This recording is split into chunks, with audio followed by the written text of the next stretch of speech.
Bonjour et bienvenue à Coram Deo, l'émission qui porte un regard chrétien sur le monde. Mon nom est Pascal Deneau, je suis pasteur de l'Église réformée baptiste à Saint-Jérôme. J'étais un peu perdu, mais je sais qu'on est le 1er juillet au moment où cet épisode paraît. Alors, la semaine dernière, c'était la fête nationale des Québécois. Le 1er juillet, c'est la fête du Canada. Mais au Québec, c'est une fête qui est peu fêtée. C'est plutôt la fête du déménagement le 1er juillet, généralement. Et mon premier invité, je ne sais pas s'il déménage, mais en tout cas, il est au Québec. C'est Mathieu Caron. Bonjour, Mathieu. Bonjour, Pascal. Déménage pas? Pas de déménagement en vue. Tu fêtes le Canada. Dans une certaine mesure. Alors, on est heureux que tu nous rejoignes aujourd'hui encore, cher Mathieu. On a aussi Fred Bican, un habitué de Coram Deo qui se trouve à Grasse, en France. Bonjour, Fred. Bonjour les frères, c'est un plaisir d'être avec vous. Et une première à Coram Deo, c'est Osée Jeudi qui est à Montréal. Osée, premièrement, bienvenue à Coram Deo. Merci beaucoup. Merci pour cette invitation. J'ai dit que tu es à Montréal, j'ai présumé, mais est-ce que tu habites en ville? J'habite sur la rive sud de Montréal, en banlieue de Montréal. D'accord. Alors, bienvenue. Merci à vous quatre d'être présents pour ce panel. On a annoncé la semaine dernière qu'on traitait d'un triste sujet, du fléau de la pornographie. Notre sponsor Publication chrétienne vous propose ce petit livre de David Powlison. Alors, c'est pas une grosse brique, c'est un petit livret de 27 pages, mais parfois, il nous faut simplement un argument succinct qu'on peut lire et qui nous montre comment terrasser le dragon. C'est le sous-titre de ce petit ouvrage qui se vend en moins de 5 $. Et si vous en commandez une caisse, c'est encore moins cher pour votre église, pour les pasteurs. Donc, c'est toujours des petits livrets qui sont bons à voir sur les présentoirs, des ressources qui sont utiles. Vous laissez traîner plusieurs comme ça, alors les gens peuvent les prendre discrètement parce que c'est pas toujours un problème qu'on a envie d'afficher, de crier sur les toits, qu'on lutte avec cela. Alors, ce sera notre sujet d'aujourd'hui. Osée, tu travailles avec la Fondation du counseling biblique depuis plusieurs années. Mathieu m'a dit qu'il faut que tu invites Osée pour parler de ce sujet puisqu'il se spécialise beaucoup dans tout ce qui touche aux dépendances. Est-ce que donc on peut parler de la pornographie comme étant une dépendance? En effet, mais si tu me permets, d'une dépendance malsaine. Parce qu'il y a des bonnes et des mauvaises dépendances. Ça fait partie des dépendances qui sont pernicieuses et qui amènent des conséquences néfastes, tristement. On a intitulé l'émission « Le fléau de la porno ». C'est un fléau à plusieurs égards. Même dans la société séculière, on constate des effets délétères, pernicieux, négatifs, destructeurs de la pornographie pour ceux qui en consomment, pour ceux qui en produisent et pour ceux qui en subissent les dommages collatéraux. Quel genre d'impact est-ce que la pornographie a? Qu'est-ce qu'on constate autant sur les individus qui en consomment? Qu'est-ce que vous voyez dans votre ministère? Je vais commencer avec toi, Osée. Mais déjà, on peut voir déjà que la distorsion de la sexualité elle se paraît tout comme chez le célibataire, tout comme chez les couples mariés, comment ils percevoient cette sexualité que Dieu a créée comme une bonne chose, il faut le dire. Elle devient perçue, c'est tristement une des grosses conséquences qu'elle a, même chez les chrétiens. Il y a aussi une mauvaise interprétation. C'est quoi une bonne sexualité ou bien une sexualité selon Dieu? C'est quoi? Il y a une distorsion, une mauvaise interprétation de comment on pratique dans le couple, comment on devrait pratiquer. Ça amène des attentes, des fausses attentes.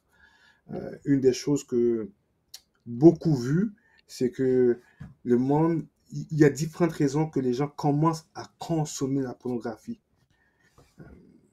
Parfois, souvent, c'est par avoir une excitation, mais il y a plusieurs, c'est par ennui, qui vont consommer. D'autres, c'est par la curiosité, tout le monde en parle, donc c'est quoi? D'autres, c'est pour le plaisir, ils aiment ça. C'est une forme de plaisir qu'ils vont rechercher. Donc, il y a différentes raisons pourquoi que personne puisse consommer cette pornographie-là, malheureusement.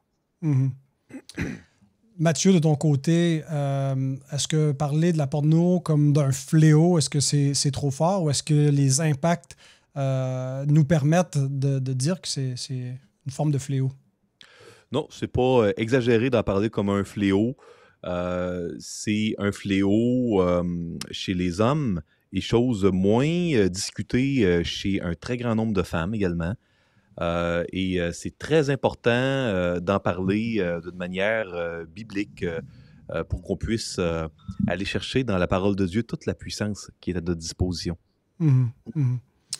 Et dans ta pratique comme pasteur, Fred, de ton côté, quel genre d'impact est-ce que tu as l'occasion de constater lié à la pornographie? Eh bien, malheureusement, c'est un fléau extrêmement répandu, mais dont on parle fort peu, parce que c'est honteux, et donc c'est extrêmement difficile.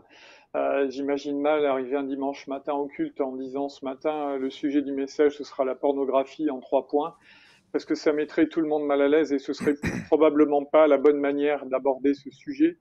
Néanmoins, je pense que plus on avance, moins il y aura de personnes qui ne sont pas concernées par ce fléau, parce que si à mon époque, je commence à avoir quelques cheveux blancs, quand j'étais jeune, pour consommer de la pornographie, il fallait faire l'effort d'aller acheter une revue réservée aux adultes ou chez un loueur de cassettes qui nous demandait notre carte d'identité.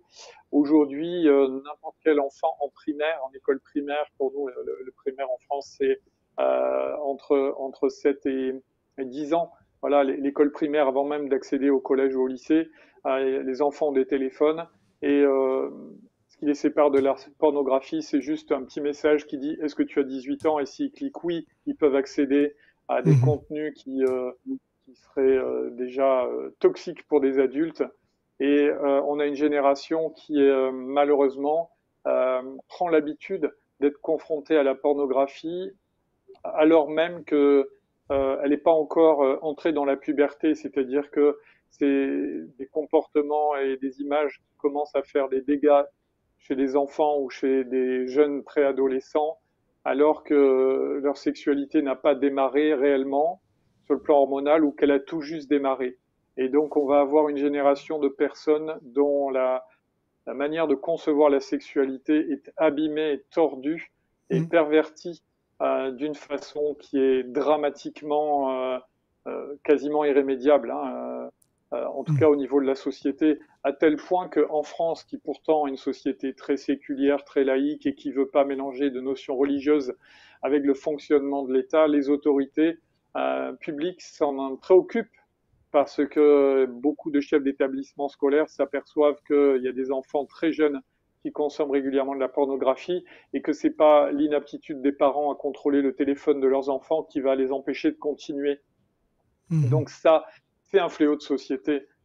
Et tout ce qui est un fléau de société finit par être un fléau aussi de l'Église, puisque notre rôle, c'est d'appeler les pécheurs à se repentir et que tous les nouveaux convertis viennent du monde. Et puis même les chrétiens vivent dans le monde. Le Seigneur a dit qu'il ne voulait pas nous retirer du monde et nous protéger du mal.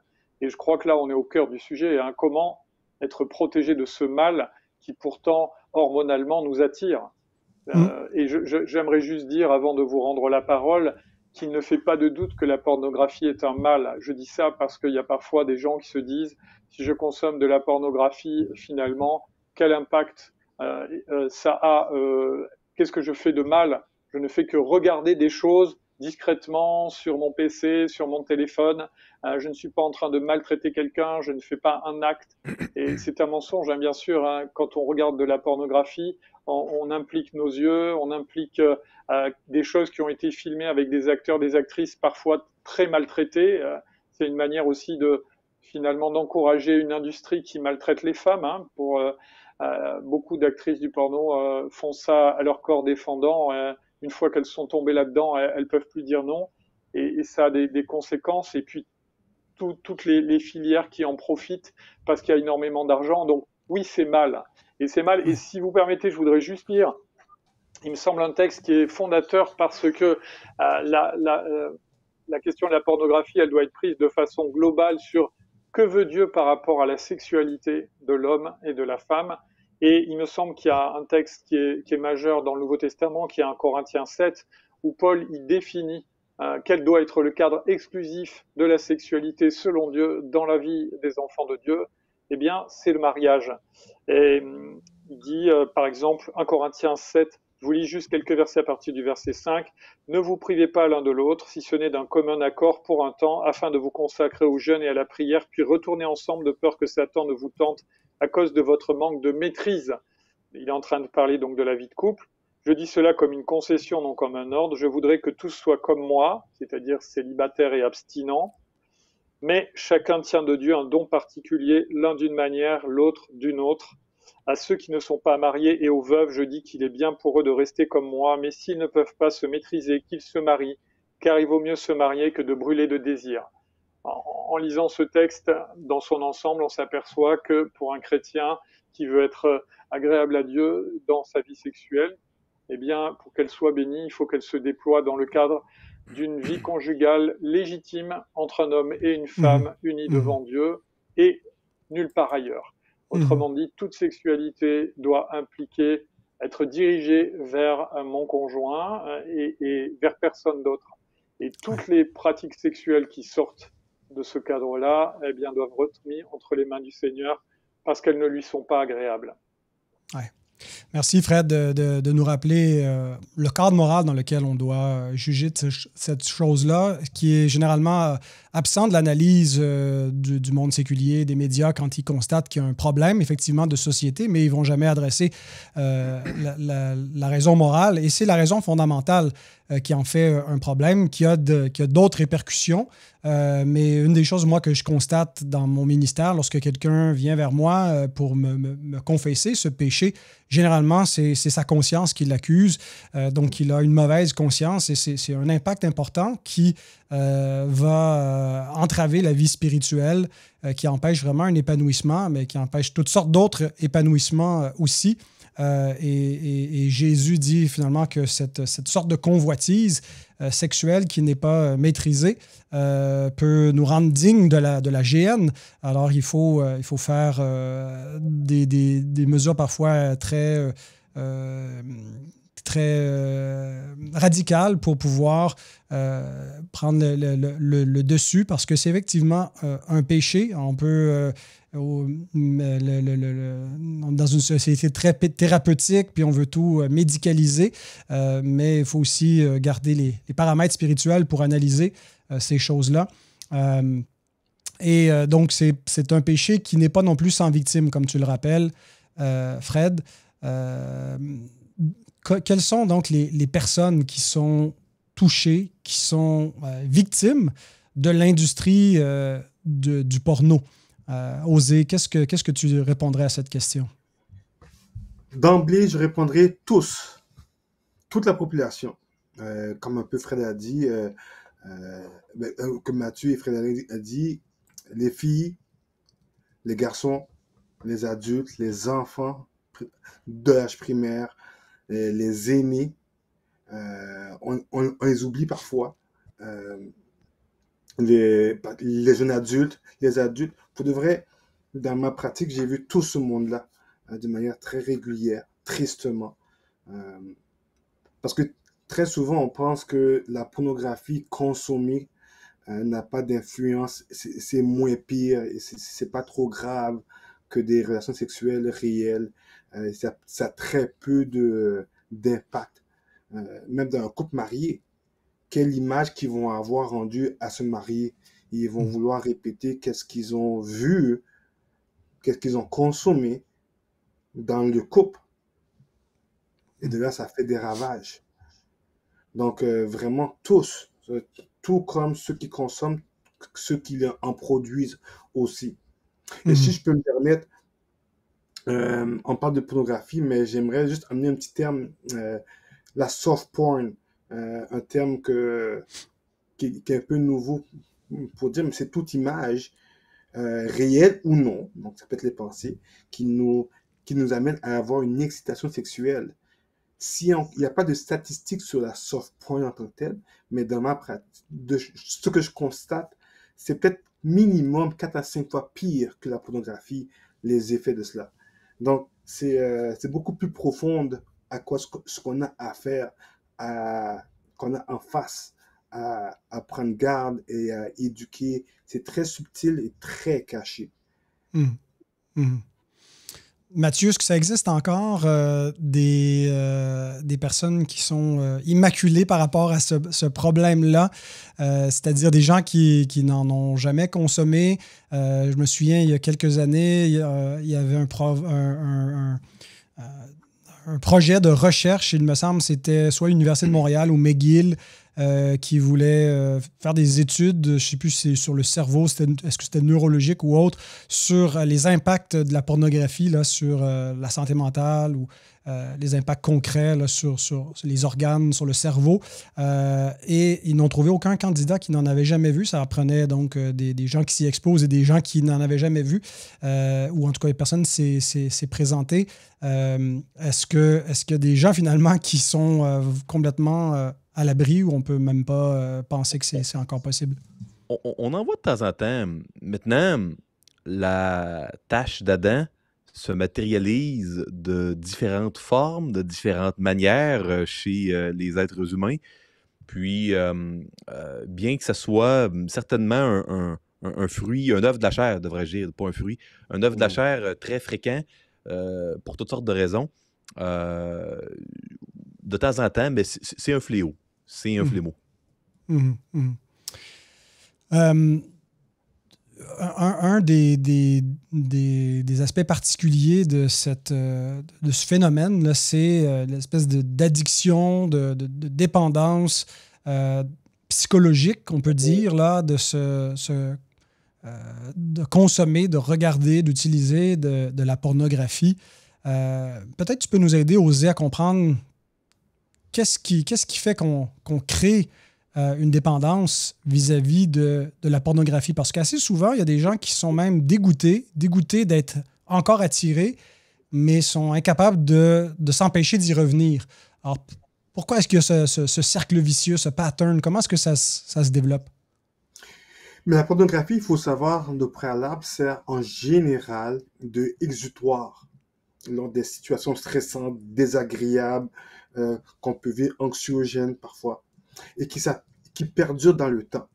Donc, quelques-uns, au lieu d'aller à la croix et d'aller à l'église, chercher des frères et sœurs pour combattre cela, vont plutôt aller essayer d'engourdir ce malaise, cette souffrance par un outil accessible, très souvent en secret, qui va procurer un sentiment de plaisir par l'hormone de dopamine qu'on appelle l'hormone du plaisir, juste pour avoir ce sentiment de bien-être. Donc, il y a comme une recherche très forte. Et ça laisse un enregistrement dans notre mémoire, dans notre cerveau. Donc, après avoir connu ce soulagement-là, il y a une étude qui donne que la dopamine elle reste beaucoup plus longtemps que même une relation sexuelle, même que de l'héroïne dans le temps. Donc, on peut comprendre pourquoi que notre corps aime cela beaucoup. Donc, lorsqu'on a encore une autre situation stressante et qu'on exige un bien-être, on va être facilement et très porté à aller à la même place. Notre corps, il y a eu un enregistrement. Notre corps sait où aller pour rechercher ce plaisir-là et qui est facile d'accès, qui est rapide, charnel et qui est très efficace à très court terme. Ce qui va donner ce pattern-là un sentiment de plaisir, de sensation physique, de satisfaction et qui va continuer et que ça va, chaque fois qu'on va consommer, ça va ancrer, graver encore plus profondément dans notre mémoire, dans notre cerveau, ce pattern-là de aller.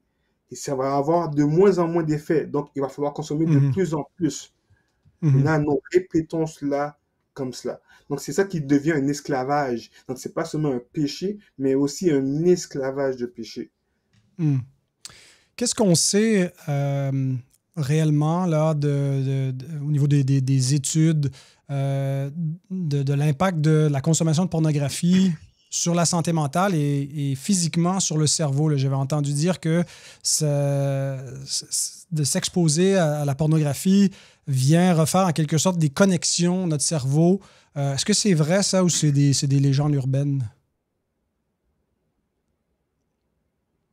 Osé, t'es supposé être le spécialiste là, des dépendances. En partie, c'est très neurologique ça. Ça amène une déformation de comment on perçoit. Mais oui, ça amène un genre de réaction. Il y a une dame qui avait fait une expérience dessus, neurologique. J'ai oublié son nom, son prénom, peut-être Mathieu. Si tu te rappelles, avec les différentes, ceux qui ont connu de la pornographie, mais ceux qui sont des agresseurs sexuels, ils ont tous connu de la pornographie avant. Mais ça ne dit pas que consommer de la pornographie amène un déviant sexuel autre. Donc ça amène des connexions, mais c'est surtout que ça amène un faux refuge. Un faux refuge de satisfaction. Jamais comblé. C'est insatiable. Donc ça amène une distorsion. Ouais. Si je peux rebondir, Pascal, moi aussi, il y a un problème plus large, je crois, que seulement les effets de la pornographie. La pornographie est un mal, mais c'est également un symptôme d'un mal beaucoup plus profond, je crois. Permettez-moi peut-être juste de dire 2 mots là-dessus. Facette numéro 1, je crois qu'une des erreurs, c'est de parler de la pornographie sans parler d'une théologie de la sexualité. Et là, quand je parle de théologie de la sexualité, je ne suis pas en train de parler de dire ce que la Bible enseigne sur nos comportements sexuels. Je parle de ce que la Bible enseigne sur c'est quoi fondamentalement la sexualité. Fait que, moi, il y a 2 facettes. La première, c'est je crois que la multiplication vraiment de pornographie, là, de pratiques de visionnement de pornographie, c'est lié au fait que durant longtemps, l'Église parlait de ce qu'il faut faire ou pas en termes d'éthique sexuelle et n'enseignait pas, et ça va probablement te plaire, Pascal, n'enseignait pas la notion alliantielle. Hein? On sait dans Malachie 2 que le mariage, c'est une alliance. La sexualité, elle est très souvent, trop souvent même dans le monde chrétien, vue comme étant récréative, dans le but de plaisir, quelque chose qui est relationnel. Parfois, la sexualité va être vue comme étant un moyen de procréer, donc échange de matériel génétique, sans plus. Et puis, il y a un élément profondément spirituel de réaffirmation de l'alliance qui a des répercussions au niveau de la gloire de Dieu. On le voit dans Éphésiens 5. Et ce que je veux dire, c'est que, oui, si on se met à genoux devant un poteau de Baal en secret, ou d'Akhéra, qu'il n'y a pas de sacrifice d'animaux, puis il n'y a pas de... On ne fait pas de mal à personne, il n'y a pas nécessairement de victime, mais il y a quelque chose de profondément spirituel qui se passe. Fait que, moi, point 1, je crois que la porno, c'est un symptôme d'un vide au niveau de la théologie de la sexualité et de l'alliance qui, je pense qu'on peut aider à ce niveau-là. Et le deuxième point, rapidement, que je voulais mentionner, c'est il est prouvé que depuis l'avènement des médias sociaux, non seulement la porno est plus accessible, mais il y a un autre problème. Et ça, on a des stats de l'OMS que je pourrais vous citer. Il y a plusieurs études. La connexion humaine au niveau des relations a dépéri grandement. Pour toute population, là, et les taux de santé mentale, de prévalence, dépassent maintenant le tiers-monde en Occident moderne, avec notre technologie où on va en couple, on brise les couples, tout par Internet. Et la connexion humaine est un des éléments qui nous donne de la dopamine au niveau de notre nucleus accumbens. Et quand on souffre d'un manque de dopamine parce qu'on est rendu sédentaire, on n'a plus beaucoup de connexion humaine, un être humain va vouloir prendre le chemin le plus rapide pour aller en chercher, mais de simplement dire ça, c'est pas un bon chemin, c'est un point, mais on a besoin pour aider les gens au niveau de la sexualité à les aider à avoir des relations saines, des connexions humaines authentiques, et ça, on en a grandement besoin. Puis on s'attaque à un problème de fond quand on parle de la théologie et de la connexion humaine. Excusez-moi, c'est un peu long. Non, c'est excellent. Vas-y, Osée. Je peux juste ajouter, donc on ne peut pas travailler avec quelqu'un qui veut se défaire de la pornographie seulement en arrêtant de consommer la pornographie. Et c'est une des erreurs de plusieurs techniques qui est sur le marché. C'est une question d'idolâtrie. C'est une question où est qui que tu adores. C'est une question d'adoration. Donc, je suis en accord complètement avec Mathieu. Donc, on ne peut pas avoir une simple c'est quoi, mais c'est une question d'adoration, d'idolâtrie. On adore quoi? Qu'est-ce que ça amène? Donc, la pornographie, elle est, à mon avis, un très gros symptôme de surface et qui peut se transposer dans d'autres dépendances. Je ne sais pas si j'ouvre une boîte de Pandore, mais c'est très important de comprendre cela. Oui, je pensais au texte où Jésus dit qu'il ne suffit pas de chasser le mauvais esprit puis laisser la maison vide. Il faut qu'elle soit habitée. Et je pense aussi à ce que Paul écrit, c'est dans 2 Corinthiens 6, il me semble, où il traite de l'immoralité sexuelle et il l'associe directement à Christ, à notre union à lui. Mais bon, le but, c'est pas simplement de constater le mal et la dépendance, mais ce qu'on veut faire aujourd'hui, c'est de discuter de l'espoir d'être libéré. Parce que je pense que ceux qui ont un problème avec cela le reconnaissent généralement comme un problème. Ils ont une mauvaise conscience, ils voient l'impact que ça peut avoir sur la distorsion que ça a sur leur sexualité. Je me souviens d'avoir entendu un jeune homme dans un reportage qui disait qu'il avait décidé à un moment donné d'arrêter de consommer de la pornographie parce que il vivait dans un monde de fantasmes et quand il arrivait en vrai, il était... il n'arrivait pas à y prendre plaisir, il était comme coincé. Voilà. Et donc, les gens développent un rapport très malsain vis-à-vis de la sexualité. Ils se rendent compte que c'est mauvais pour eux, que ça apporte aucune joie ou satisfaction. Alors, beaucoup veulent en être libérés. Tu dis, Osée, bon, il ne suffit pas de dire « tu arrêtes, c'est fini ». Oui, il faut arrêter, mais comment est-ce qu'on fait exactement pour arrêter? Alors, j'aimerais qu'on prenne les prochaines minutes là, pour apporter des pistes. Qu'est-ce qu'on fait? Alors, je vais donner la parole à Fred. Ça fait un petit bout de temps là, qu'on ne l'a pas entendu. Quand quelqu'un vient dans ton église et qui te demande Pasteur, j'ai un problème, comment est-ce que je m'en sors? Quelles sont les ressources, les pistes? Qu'est-ce que tu lui offres?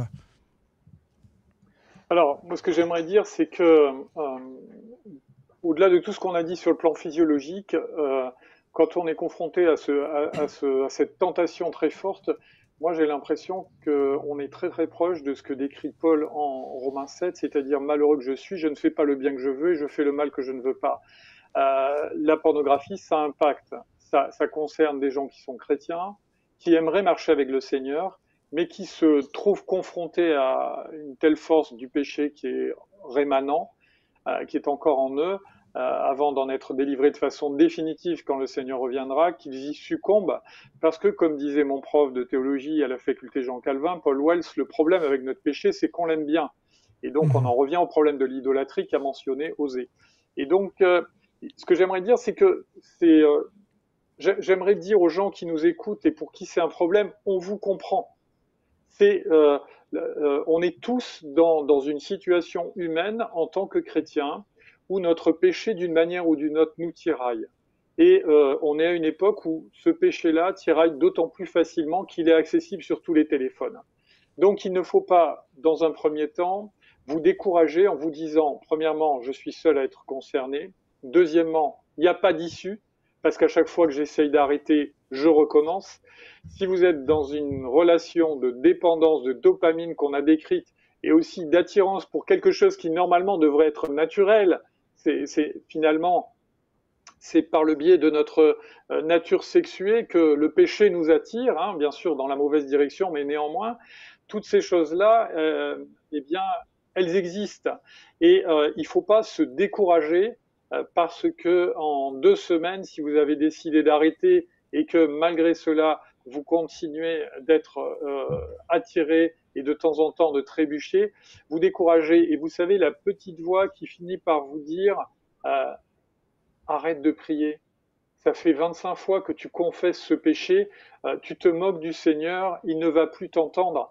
Et finalement, la personne qui est confrontée à cet échec de manque de maîtrise d'elle-même et de contrôle d'elle-même, elle va se décourager de se tourner vers la seule solution qui soit, c'est-à-dire venir pleurer entre les mains de notre Sauveur en lui demandant de nous secourir.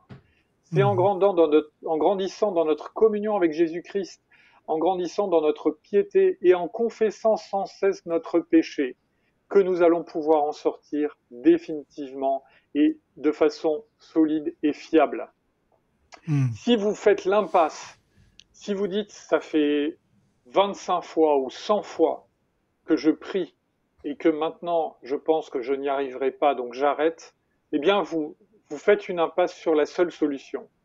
Ne coupez jamais la relation avec Jésus-Christ. Bien sûr qu'on a honte quand on vient confesser un péché.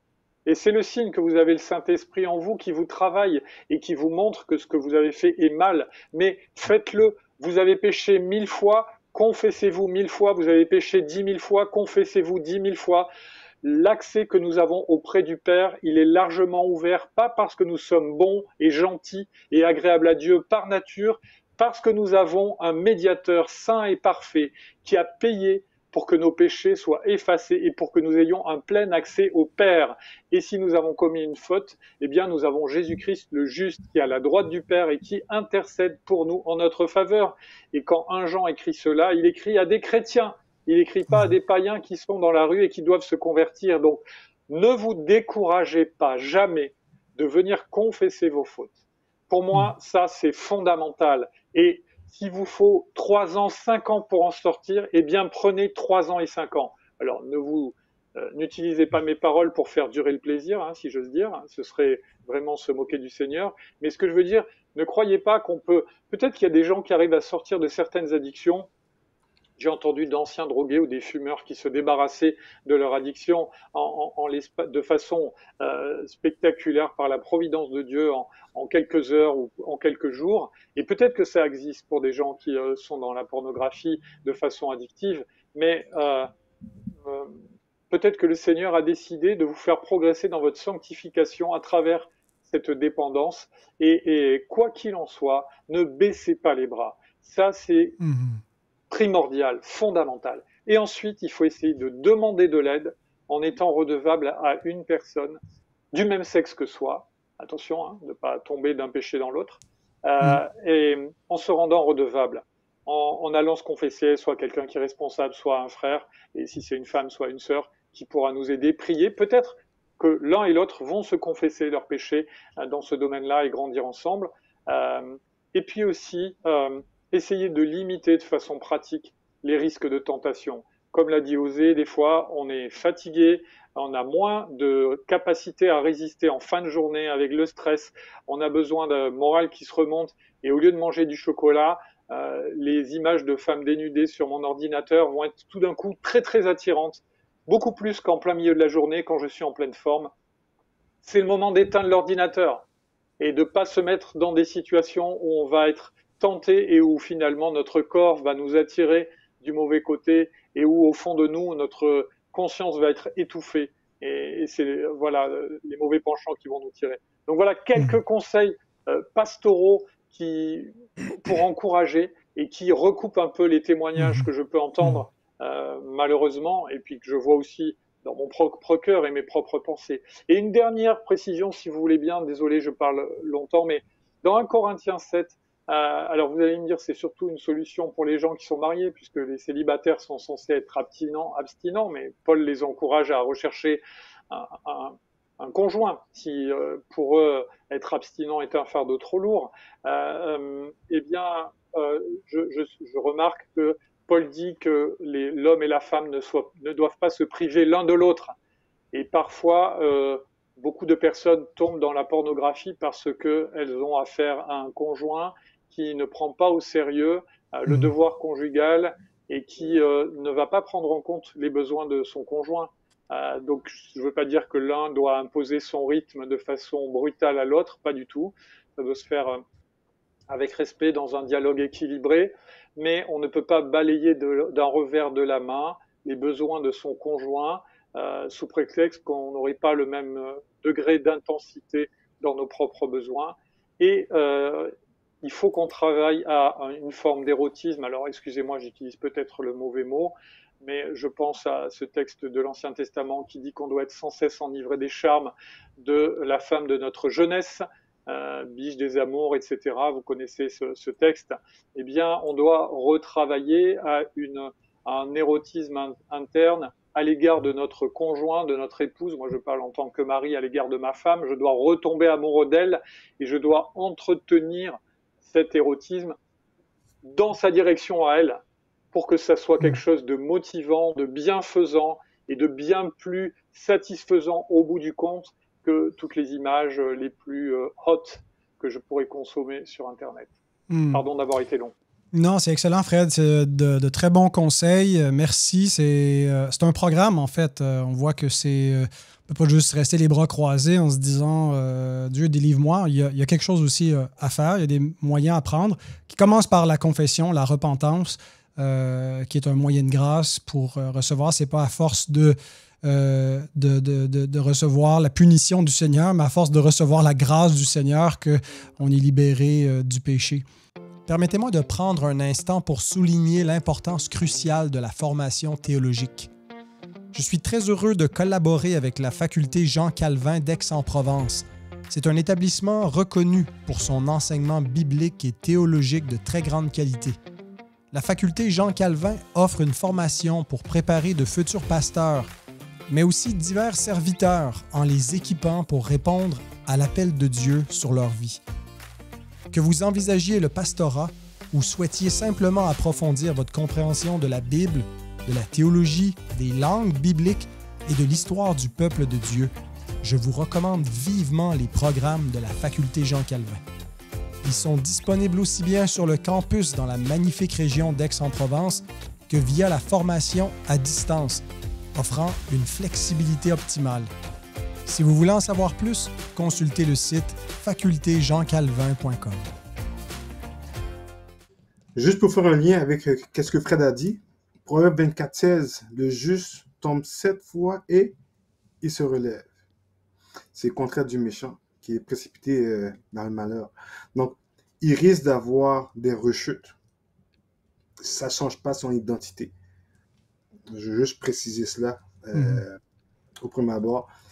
Et Proverbe 28:13 dit, celui qui cache ses fautes ne prospère point, mais celui qui les avoue et les délaisse obtient miséricorde. Et on voit comme une genre de procession de confession. On n'est pas exhorté à les cacher, mais à les confesser et à les délaisser. Donc, pas seulement les confesser, mais aussi à les délaisser pour avoir cette compassion promise. Donc, il y a comme 3 composants. C'est vrai qu'il y en a qui, par la grâce de Dieu, s'en débarrassent très rapidement. Mais par contre, ce n'est pas la majorité. Et très souvent, il y a comme 3 composantes qu'on méprise ou qu'on oublie, qu'on minimise. Et il faut travailler sur notre adoration, notre identité, qui on est, qu'est-ce que Jésus a fait pour nous, notre identité, qu'est-ce qu'on adore en tant que tel. Parce que, comme j'ai dit au début, c'est un problème d'adoration. Qu'est-ce qu'on adore? Donc, notre identité est très importante, qui va jouer sur la deuxième composante des vérités bibliques. Les vérités versus les mensonges. Est-ce que je dois absolument, est-ce que Dieu m'a promis que je ne vais pas souffrir, que tout sera comme que je veux? Parce que si je veux absolument le confort, absolument tout le temps, mais c'est un mensonge ça va me donner encore plus de problèmes. Donc, on parle vraiment là, de qu'est-ce que Dieu dit pratiquement. Et Fred l'a mentionné, si j'ai un problème avec la pornographie, mais ça se peut qu'il va falloir que je laisse mon téléphone. Quelles sont nos habitudes? Si je suis habitué de manger si je tombe régulièrement après avoir mangé du fast-food, mais je risque d'être beaucoup plus vulnérable et rechercher encore du plaisir, et en avoir toujours parce que je ne veux pas souffrir. Vous voyez, ils sont comme un peu mais ils sont pas un peu, ils sont entrelacés. Il faut travailler les trois domaines en même temps, ces trois composantes en même temps. Donc, dans un suivi, selon la gravité de la problématique, il faut le faire régulier. Régulier, c'est souvent un travail à long terme pour une dépendance. Donc, parce qu'il y a des influences du monde, il y a des influences dans notre histoire. Mais une des choses que j'ai remarqué, c'est que j'aime beaucoup ce que Fred a dit, on le cache pour nous. On ne demande pas des frères et sœurs de prier. C'est un combat qu'on pense combattre seul. Comme on dit dans nos cours, le combat se fait dans la lumière, avec des frères et sœurs. Donc, ça ne veut pas dire de le crier à toute l'Église. C'est pas ça que je dis. Il faut bien me comprendre. Là. C'est juste que ça se bat avec des personnes qui vont être là pour ensemble, pour qu'on puisse aller ensemble. Donc, très souvent, il y a une honte et qui nous empêche de pouvoir le confesser et de pouvoir avancer. Donc, pour moi, ces problèmes de pornographie, de dépendance se combattent dans l'Église locale, avec la parole. Qu'est-ce que Dieu dit de cela? Pourquoi la sexualité est très importante? Fred a parlé d'un Corinthiens 7, mais j'aime beaucoup un Corinthiens 6, qui parle que c'est pas seulement la sexualité avec notre personne, mais notre corps est le temple de Christ. Ouais. C'est une question d'adoration, je répète. Je vais arrêter de le dire. Donc, c'est très important. Donc, on ne peut pas forcer quelqu'un, imposer quelqu'un à faire un suivi de s'en défaire. Il faut que ça soit volontaire. Et de ce que je regardais en counseling biblique, très souvent, il faut que ça coûte à la personne. Parce qu'on parle de confort, on parle d'un choix. Et c'est très arrivé que c'est quand la personne a commencé que ça lui coûtait, que c'est là qu'on voit vraiment qu'est-ce qui est l'idole en dessous. Parce que, comme Mathieu a dit, c'est un symptôme. Ouais. C'est un symptôme. Donc, il faut aller adresser qu'est-ce que la pornographie cache comme souffrance, cache comme idole. Parce que si on fait juste travailler juste la pornographie, mais on fait juste transférer le problème et il ne faut pas être surpris que la personne retombe dedans encore, puis on croit qu'on a tout fait et on n'a pas adressé l'idole. On a adressé le comportement et non le cœur. Donc, je pense que c'est une question de cœur et non de comportement. Ouais. Oui, en fait, tu nous invites à analyser de façon plus profonde qu'est-ce qui nous amène à ce comportement, quelles sont les raisons, les causes profondes. Et l'Écriture nous dit, je t'écoutais et ça me rappelait ce que Paul écrit quand il parle ou qu'il qualifie les convoitises comme étant mensongères, les convoitises mensongères. Pierre nous parle des convoitises qui font la guerre à l'âme. Donc, il y a un combat, il y a un mensonge et Jacques, de son côté, nous parle de la convoitise qui mène au péché comme un leurre. Chacun est leurré quand il est amorcé par sa propre convoitise et le mot qu'il emploie, l'idée de séduction, c'est un petit peu ce qu'on peut utiliser dans le monde de la pêche. Quand on veut séduire le poisson, on utilise un leurre, on utilise un mensonge. On essaie de le séduire, on essaie de séduire son appétit, mais avec quelque chose qui est pas bon pour lui. C'est pas lui qui va se nourrir, c'est lui qui va devenir la nourriture. Et donc, le péché fait ça avec nous. Il nous leurre. Et pour que ce soit avec la porno, mais avec toute forme de convoitise, ce qu'il faut faire, c'est arriver à désamorcer cette séduction, ce leurre, ce mensonge qu'on se raconte à soi-même, qu'on croit, où on se dit ça va me faire du bien, je vais me sentir mieux, les fantasmes dans lesquels on peut se laisser emporter, mais qui ne sont que des mensonges. Et donc, il faut être plus brillant que le poisson. Parce que Dieu nous a dotés d'intelligence pour qu'on puisse se parler à soi-même et dire arrête de croire ce mensonge. C'est toi qui es la victime et le péché fait de toi sa proie. Bon, on n'est pas seulement une victime, on est une victime coupable, mais je pense qu'il y a un processus pour désamorcer la convoitise lorsqu'on comprend sa nature trompeuse et mensongère et donc diabolique, puisque le père du mensonge, c'est le diable. Mathieu, à moins que tu veuilles rajouter quelque chose à ce chapitre-là de comment est-ce qu'on s'aide soi-même, mais parfois dans la question des dépendances sexuelles et en particulier de la pornographie, on peut être appelé à aider quelqu'un d'autre. Comment est-ce que, par exemple, des parents peuvent préserver leur milieu familial, veiller sur l'âme et la pureté de leurs enfants? Comment est-ce que des pasteurs, il y a des pasteurs qui nous écoutent, comment est-ce qu'ils peuvent promouvoir une éthique et une culture de pureté sexuelle à l'intérieur de l'Église? Quelques conseils à ce niveau-là? Oui. Premièrement, il faut accepter qu'on est incapable de contrôler la sanctification de qui que ce soit. L'Esprit Saint a ce pouvoir-là, pas nous. Ça nous amène humblement à prier davantage en demandant à celui qui a le pouvoir et le contrôle de faire le bien. Deuxièmement, c'est important de se rappeler que le cœur humain n'aime pas le vide. Mais que donc quand le refuge de la pornographie est parti, par bonheur, le Seigneur a une ambition qui est souvent tellement plus grande que la nôtre.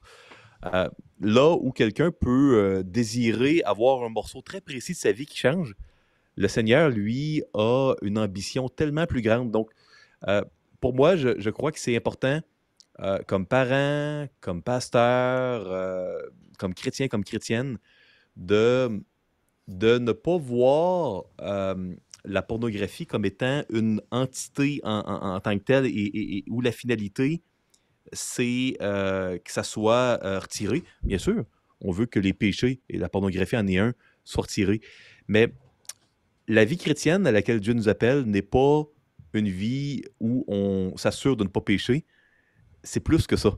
C'est une relation glorieuse où le Seigneur veut nous transformer en élevant nos affections vers lui, par la foi. Puis, je crois qu'il faut en parler. Il faut parler de la sexualité. Mais on ne doit pas en parler de la manière désarticulée dont notre société trop souvent en parle, comme étant quelque chose qui n'a pas d'impact, qui est séparé. On doit développer vraiment une théologie de la sexualité qui englobe la pornographie. Comme parent, comme professeur d'école du dimanche, comme pasteur, puis il faut en parler. Puis s'il y a des gens ici qui nous écoutent et qui luttent, moi, je veux vraiment vous encourager à en parler au Seigneur, puis à aller voir, comme Fred l'a dit, un frère ou une sœur de confiance pour aller chercher de l'aide vers celui qui peut faire bien plus qu'enlever ces chutes-là et qui s'engage à le faire si vous êtes un enfant de Dieu. Excellent. Osée, quelques ressources peut-être que tu peux recommander pour nos auditeurs qui voudraient aller plus loin, réfléchir et avoir du matériel écrit pour les aider dans cette lutte? Oui, mon premier que je suis vendu, c'est la Bible. Première ressource, la meilleure, celle qui est parfaite. Si tu me permets, j'aimerais lire 9 versets dans Deutéronome 6. C'est vraiment pour moi un des textes que j'aime beaucoup pour les parents, pour les pasteurs. Tu me permets? Oui, certainement. On n'interdit pas la lecture de la parole de Dieu à Coram Deo d'habitude. Amen. Voici le commandement, les prescriptions, les ordonnances que l'Éternel, votre Dieu, a commandé de vous enseigner, afin que vous les mettiez en pratique dans le pays dans lequel vous allez passer pour prendre possession, afin que tu craignes l'Éternel, ton Dieu, en observant tous les jours de ta vie ton fils et le fils de ton fils, toutes ces prescriptions et tous ces commandements que je te donne, afin que tes jours soient prolongés. Là, c'est beau, là. Tu les écouteras donc, Israël, et tu les observeras pour les mettre en pratique, afin que tu sois heureux, que vous multipliez beaucoup, comme te l'a dit l'Éternel, le Dieu de tes pères, dans le pays découlant le lait et le miel. Écoute Israël, l'Éternel notre Dieu est un. Tu aimeras l'Éternel ton Dieu de tout ton cœur, de toute ton âme, de toute ta force. Ces paroles que je te donne aujourd'hui seront dans ton cœur. Et là, le verset 7, 8, 9, donc c'est lié avec ce qui s'est dit précédemment. Tu les inculqueras à tes fils, tu en parleras quand tu seras dans ta maison, quand tu iras en voyage, quand tu te coucheras, quand tu te leveras, tu les liras comme un signe sur ta main et elles seront comme tes frontaux entre tes yeux. Tu les écriras sur les poteaux de ta maison et sur tes portes. Je pense qu'il faut enseigner la sexualité selon Dieu en tout temps. Pas seulement le dimanche matin, une prédication, pour des églises, peut-être c'est pas approprié, mais que le dimanche, en voyage, autour d'un repas. Mais bien, si nous, on ne le fait pas, qui va le faire? L'école. Donc, l'école qui va faire, c'est le monde dehors dans la rue, au parc. Ça va être TikTok, ça va être Instagram, ça va être Facebook, ou je ne sais pas quoi d'autre qu'il y a encore. Si nous, on ne le fait pas, eux, c'est sûr qu'ils vont se faire enseigner. Ouais. C'est sûr, certain. C'est pas s'ils vont se faire enseigner. Non, ils vont se faire enseigner. Et beaucoup plus jeunes qu'on le pense. Ouais. Donc, pour moi, c'est une chose importante. Un des outils que j'aime beaucoup. Donc, mon premier outil, la parole de Dieu. J'aime beaucoup les proverbes 1 à 9. C'est clair, la folie versus la sagesse. On minimise beaucoup qu'est-ce que dit la parole de Dieu. Donc, moi, c'est mon premier outil. C'est le parfait outil. Maintenant, les outils qui parlent de la parole de Dieu, j'aime bien à la croisée des chemins. Est-ce que tu les as avec toi? Tu n'as pas les livres? Oui. Je pense que Mathieu est parti en chercher. Tiens, attends un peu, on va afficher là. Celui-là ici à la croisée des chemins. OK, merci. OK. Vous pouvez mettre sur pause. Ça, c'est le guide de l'animateur. D'accord. Mathieu a montré le guide de l'étudiant. Donc, c'est 2 couleurs différentes. Très bons, qui sont basés majoritairement sur Proverbe 1 à chapitre 1 à chapitre 9. Donc, ce que j'aime dedans, c'est que ça ramène à la parole de Dieu. C'est ce que j'aime beaucoup. L'autre, pour ceux qui veulent accompagner, tu peux le mettre sur pause? Ouais, ben vas-y, c'est correct. On n'est pas stressé. Je pense que je l'ai prêté. Je pense que je l'ai prêté. Excuse-moi. C'est Addiction, a Banquet in a Grave de Ed Welch. Oui. Mathieu, est-ce que tu l'as dans ta bibliothèque? Moi ici, non. OK. On verra les titres. Ed Welch. Donc, c'est quoi le titre? Addiction, a Banquet in a Grave. C'est pour ceux qui accompagnent. OK? Reste là 30 secondes, OK? Et actuellement, en français, il vient de sortir ça. On nous a offert à Évangile 21. Tu peux le mettre alors, pardon. Mets-les devant ta face, ça va être parfait. Voilà, c'est ça. Une sexualité madigne de Paul David Tripp. Oui, exactement. Madigne Dieu. Exactement. Ça, c'est un de celui que j'allais recommander, qui est beaucoup plus pour les couples, mais aussi pour les célibataires, pour voir c'est quoi une bonne sexualité. Il ne faut pas attendre qu'ils soient mariés ou qu'ils soient fiancés. Moi, j'en parle avec les jeunes adultes pour qu'ils soient préparés. Parce qu'à l'école, ils en parlent depuis l'âge de 10 ans. C'est dans le... Donc, j'aime mieux en parler, moi, que quand arrivé à l'école, ils sont déjà préparés. Deepak a écrit ce livre-là pour ceux qui accompagnent. Rescue Skills. En anglais, c'est pas encore traduit. Très bon, très direct, très clair sur comment accompagner. Et celui-ci, c'est pour ceux qui vivent les difficultés, okay, que je recommande aussi. Donc, c'est les mêmes auteurs, Deepak Ryu et Jonathan Holmes, qui ont fait ça. Donc, c'est des outils que je recommande par rapport à la pornographie. Mais tous ramènent à la parole de Dieu pour dire la pornographie, c'est un symptôme.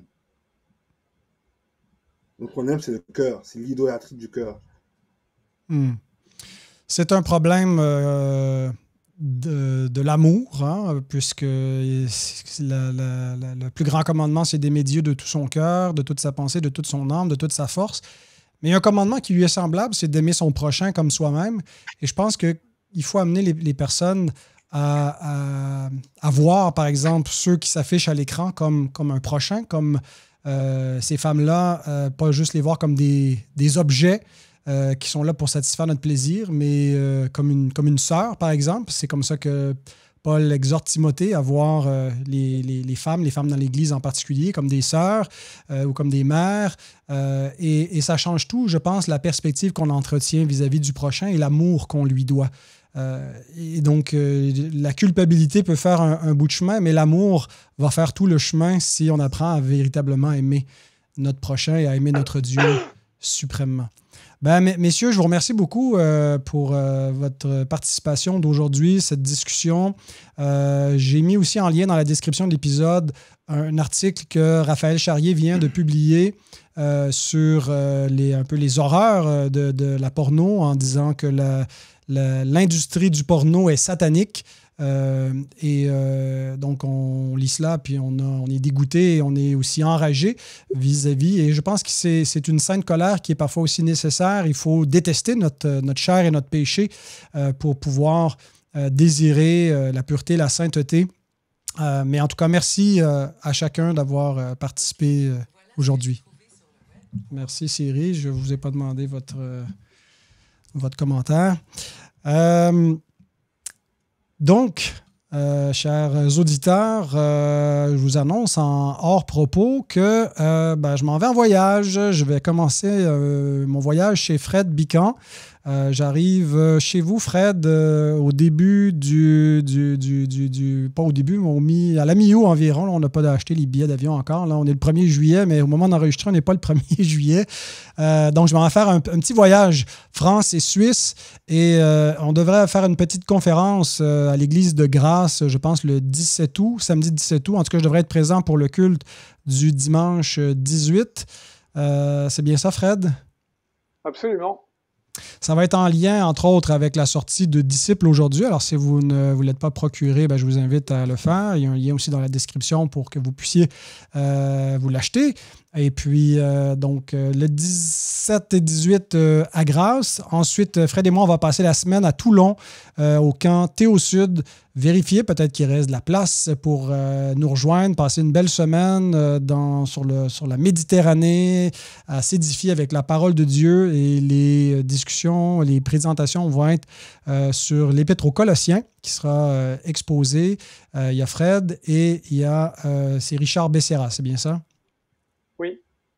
Qui sont pour les plénières, mais il y a d'autres intervenants pour les ateliers. Le week-end qui va suivre, 23 et 25, je devrais être dans la région de Nîmes. On est en train de voir avec Philippe Perrier est-ce qu'il y aura juste un culte le dimanche, est-ce qu'on fait une conférence. L'autre week-end, 30 août, 1er septembre, dans le bout de Genève, chez Franck Segonne. Et pour le dernier week-end du 6 au 8 septembre, je serai avec l'Église réformée baptiste de Lausanne, mais peut-être pas à Lausanne, peut-être plus à Interlaken pour une retraite. En tout cas, tout ça sera affiché sur mon site Un héros dans le net. Si ça vous intéresse de venir me serrer la pince, je serai très heureux de faire la connaissance des auditeurs de Coram Deo qui pourront se déplacer pour venir me voir pendant cette petite tournée européenne. On ne prend pas tout de suite de pause pour Coram Deo, même si vous êtes tous en vacances bientôt. Au Québec, on laisse passer un peu partout dans l'été, au mois d'août, pour les Français, c'est le mois d'août. Mais nous, la semaine prochaine, on devrait recevoir Maxime Georgel. Et il y a quelques semaines, il était au microphone pour être mon co-animateur pour interviewer le père Serge Thomas Bonino sur Thomas d'Aquin et sa réception chez les protestants. Mais maintenant, Maxime va revenir pour discuter de la justification, la doctrine de la justification chez les pères de l'Église. Est-ce qu'il y a une continuité avec les réformateurs? Est-ce que c'est vraiment une sorte d'innovation? Comment est-ce qu'on voit la continuité ou la discontinuité sotériologique dans l'histoire de l'Église et l'histoire de la doctrine? On a touché légèrement cette question avec le père Bonino, mais Maxime va nous aider à continuer la réflexion. Si vous voulez soutenir Coram Deo, vous êtes bienvenus de le faire. Ça fait plaisir et ça nous aide à poursuivre le travail pour qu'on puisse avoir l'aide appropriée pour continuer les émissions. Merci aux donateurs, merci aux partenaires, merci à Publications chrétiennes et à la faculté Jean Calvin qui, pour encore quelques semaines, est partenaire pour promouvoir son travail de formation des ouvriers. Et merci à vous, chers auditeurs, d'être là semaine après semaine. Merci pour vos interactions. N'hésitez pas à revenir, à commenter, à critiquer. Ça nous fait plaisir et que Dieu vous bénisse. À la semaine prochaine.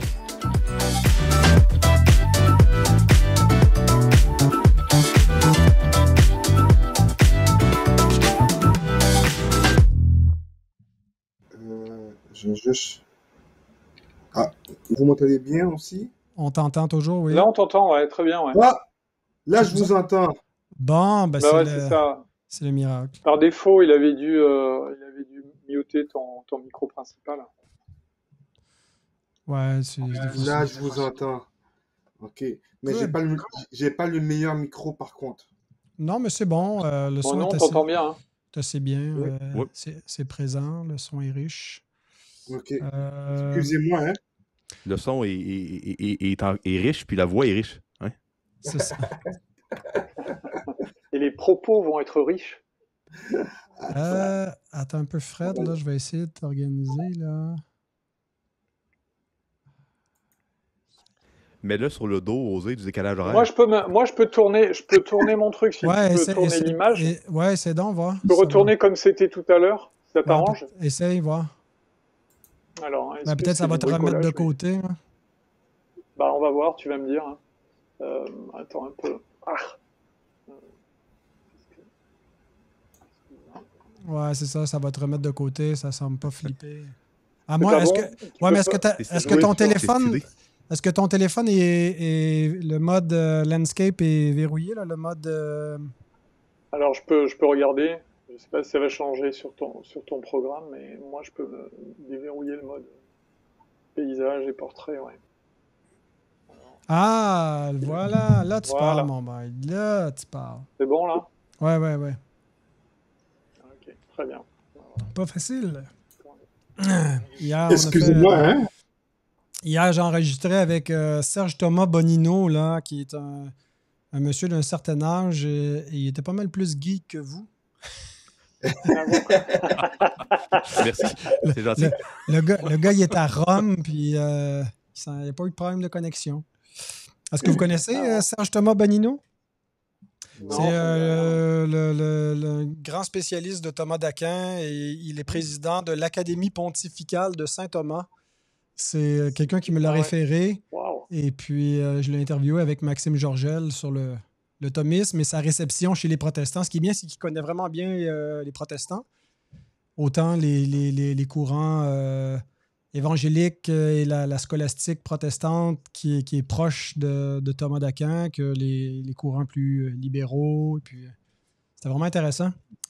Et il est très irénique, c'est un monsieur d'une grande sommité, mais très agréable. Il me dit qu'il serait prêt à revenir si on veut discuter de la simplicité divine, des attributs de Dieu. Il a écrit des gros pavés, là, 2-3 gros livres sur la théologie propre, seulement sur les attributs divins. Là, alors, c'était intéressant de l'avoir. Il y avait un accent marseillais en plus. Là. Ah bon, formidable, il y a toutes les qualités cet homme.